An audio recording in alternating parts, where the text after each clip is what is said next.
طریقه ثبت نام در اپلیکیشن CBP1. دوستایی که میخواین از مکزیک وارد آمریکا شوند میتونند اپلیکیشن CBP1 خود را رجیستر کنند تا که بتونن از مکزیک قانونی وارد آمریکا شوین.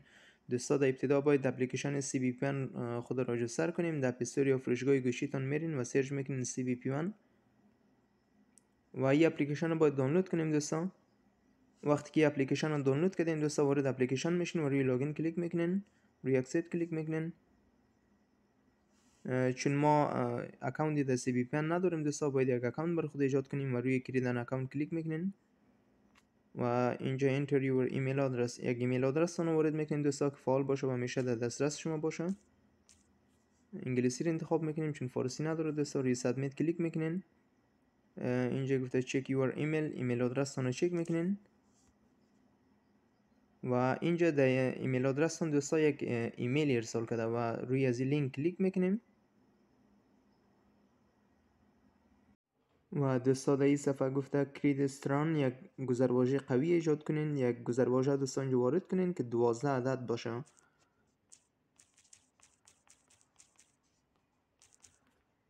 و اینجا دوباره گذرواژه تان رو تایید میکنین دوستا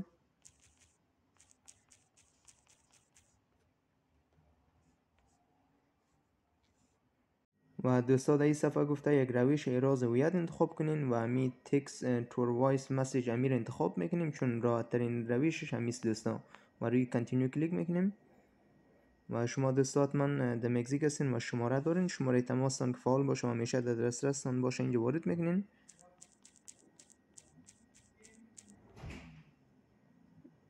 و روی تکس مسیج ایر انتخاب میکنین دوستان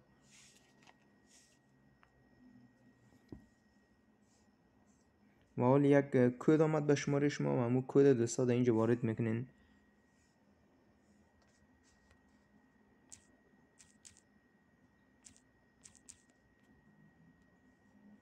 و روی سابمیت کلیک میکنین و در این صفحه دوستا گفته add another method، روش دیگر را اضافه کنید، ولی نیاز نیست روش دیگه را اضافه کنیم دوستا. روی escape for now کلیک میکنین و در این صفحه روی green continue کلیک میکنیم دوستا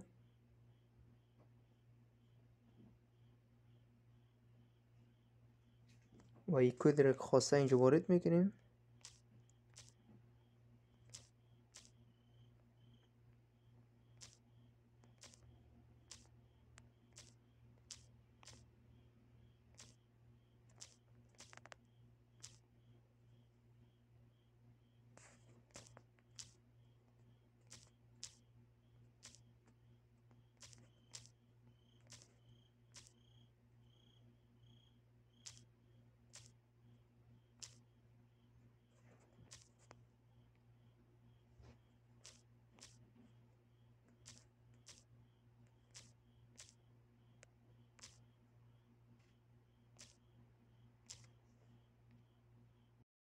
در این صفحه روی گزینه اول کلیک میکنیم دوستا تراولر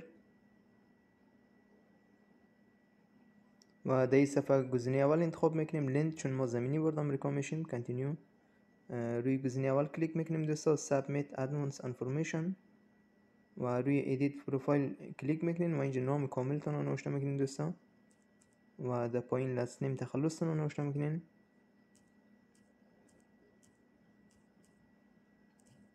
و روی سیف کلیک میکنین و انگلیسی رو انتخاب میکنین دوستا. کانتینیو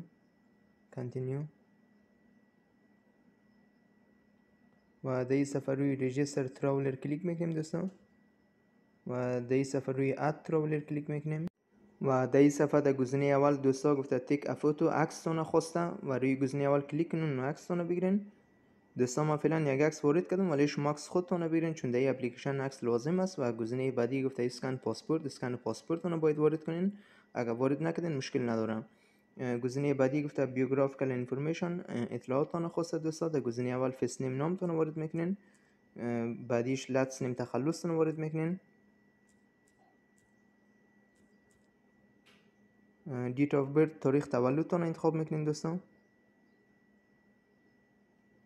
سیتی آف برت شهر محل تولدتون وارد کنین دوستا،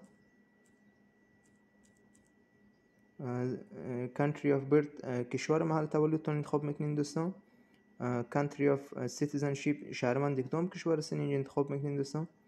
و country of residence اقامه کدام کشور دارین، خب افغانستان انتخاب میکنین دوستان. gender جنسیتتون انتخاب میکنین دوستان. height اندازه قدتون اینجا وارد میکنین دوستان. و weight وزنتون رو وارد میکنین دوستان، چند کیلوگرم هستین. hair color رنگ مویتون انتخاب میکنین دوستان. ای color رنگ چشمتون انتخاب میکنین دوستان. primary language زبان مادریتون رو وارد میکنین اینجا. و در اینجا گفته دوستان do you have a travel document، آیا سند سفر دارید؟ اگر یس انتخاب کردین دوستان اینجا روی type of document کلیک میکنین و پاسپورت انتخاب میکنین و اینجا مشخصات پاسپورتتون رو وارد میکنین. ولی من فعلا نور انتخاب میکنم، روی continue کلیک میکنم.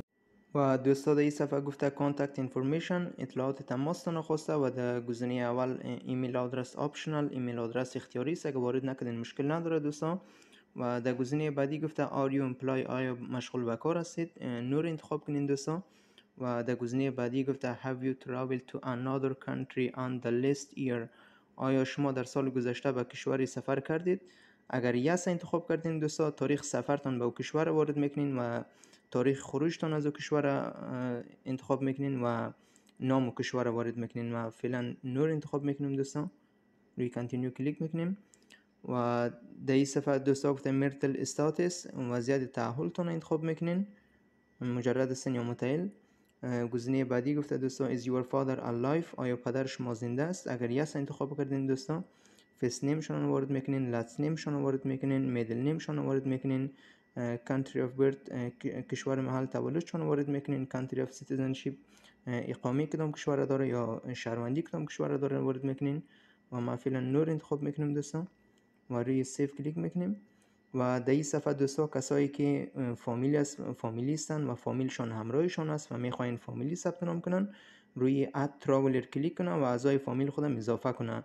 هم به قسم مشخصات فامیل خودم نوشته میکنن. و کسایی که مجرد هستن دوستان روی کانتینیو کلیک کنن و از اینجا میگذاریم در صفحه بعدی میریم.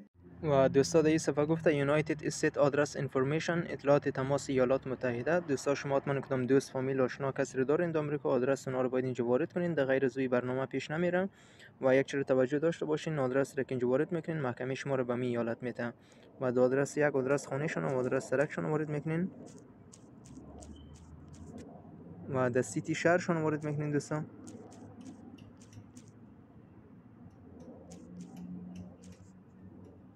استیت ایالت شون وارد میکنین، زیپ کد شون وارد میکنین و در اینجا فون نمبر شماره تماسشون خواسته همین کس را که آدرس رو وارد کردین. اگه شماره تماسشون نداشتین دوستان اینجا وارد میکنین و اینجا فون تایپ نوع تلفنشون رو سل میگیرین و اگه نداشتین شماره تماسشون وارد نکنین دوستان مشکل ندارن. و در گزینه بعدی گفته ایمرجنسی US کانتکت اینفورمیشن اطلاعات تماس اضطراری ایالات متحده. دوستان می آدرس را که در بالا وارد کردین این را در پایین هم وارد کنین. اگر وارد نکنین مشکل نداره روی I don't have one کلیک میکنین و روی continue کلیک میکنیم. و دوستا در این صفحه گفته prior foreign address آدرس خارجی قبلی قبل از اینکه به مکزیک به انکجا بدین و مو آدرستان اینجا وارد میکنین. در آدرس یک آدرس خانه تان و آدرس سرکتان وارد میکنین، کانتری دم کشوری که بودین وارد میکنین و سیتی دم شهری که بودین وارد میکنین و زیپ کد دم زیپ کد تان وارد میکنین. و اگر وارد نکردین دوستا روی I don't have one کلیک میکنین. و گزینه بعدی گفته دوستا did someone assist submitting information آیا کسی به شما در ارسال این اطلاعات کمک کرده است و روی نو کلیک میکنین دوستا و روی کانتینیو کلیک کنین. و گزینه بعدی گفته دوستا requested port of entry دروازه ورودی تان رو انتخاب کنید. و امی گزینه آخر دوستا سانیستر اینمی که از تجوانا میشه اینمی رو انتخاب کنین و روی کانتینیو کلیک میکنیم. و دوستا در این صفحه میبینین که رجیستر تراولر تیک خورده و ثبت نام شما کامل شد و اکانت شما ایجاد شده. و روی ask for an appointment روی گزینه آبی کلیک میکنین دوستا و درخواست اپاینتمنت شما ارسال میشه. و کسایی که در مکزیکو سیتی هستن هر روز ساعت 10 صبح به بعد میتونه درخواست اپاینتمنت خود ارسال کنه و فردای ساعت 9 صبح تا 10 صبح تمام درخواستی و نتیجهش اعلام میشه. اگر بر شما اپاینتمنت داده بود خوب، اگر نداده بود بعد ساعت 10 دوباره درخواست اپاینتمنت تون ارسال میکنین. و چون ساعت مکزیکو سیتی با تیجوانا فرق میکنه، کسایی که در تیجوانا هستن بعد ساعت 9 صبح میتونه درخواست اپاینتمنت خود ارسال کنه و فردای ساعت 8 صبح تا 9 صبح تمام درخواستی ها نتیجهش اعلام میشه. اگر بر شما اپاینتمنت داده بود خوب، اگر نداده بود دوباره میتونین درخواست اپاینتمنت ارسال کنین. و دوستان اینجا میبینین رجیستر تراولر تیک خورده و ثبت نام شما کامل شده. و وقتی درخواست اپاینتمنت ارسال کنین گزینه دوم ask for an appointment تیک میخوره و وقتی که شما بر شما اپاینتمنت بده گزینه سوم تیک میخوره و وقتی که شما به مرز برین و مصاحبهتون انجام بدین گزینه چهارم تیک میخوره و وارد آمریکا میشین.